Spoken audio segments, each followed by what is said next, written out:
Using our knowledge of the identities, we are going to rewrite expressions in terms of one trig ratio. So if you notice, this expression has 3 trig ratios. We want to condense it down to 1. First step, I would say, is to convert everything to sine and cosines. If you look at an expression and you really have nothing, just go ahead and convert it to sines and cosines. So if I look at this expression, secant of theta times cosecant of theta minus tangent of theta, I am going to rewrite these in terms of sines and cosines with the identities that I know.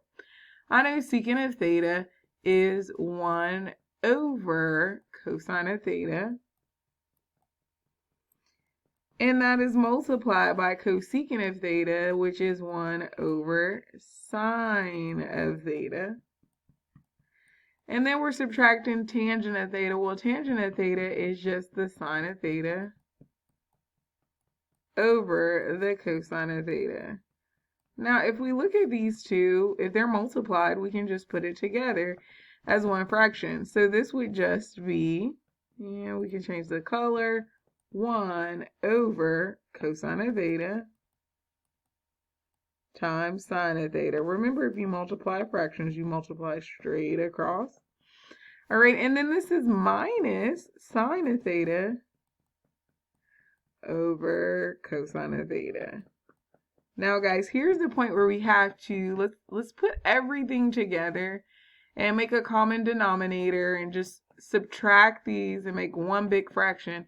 And remember, again, we have to have a common denominator. And I'm looking in the denominator. If we use our least common multiple, that means that our common denominator, or least common multiple, would be the cosine of theta times sine of theta. So I know the first part of my fraction is just going to stay the same. So I would have a 1, right?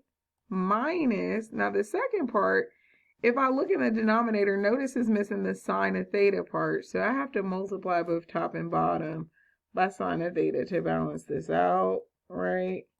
We already took care of the bottom, changing it to cosine of theta over sine of theta, right? We're worried about the top. So the top would change to sine squared of theta.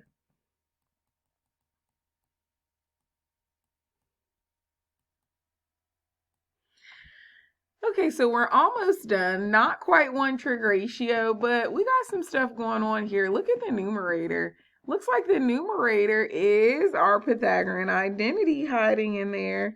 What was 1 minus sine squared theta? Let's go back and recall that the Pythagorean identity said the cosine of theta plus the sine squared of theta was equal to 1.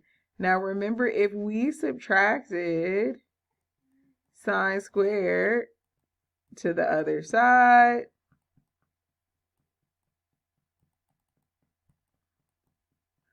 sine squared cancels over here, and we would have the cosine squared of theta equaling to 1 minus sine squared of theta. So look, guys, cosine squared of theta is 1 minus sine squared of theta. So for the numerator, I can go ahead and sub in from the Pythagorean theorem cosine squared of theta. My denominator is still cosine theta sine theta.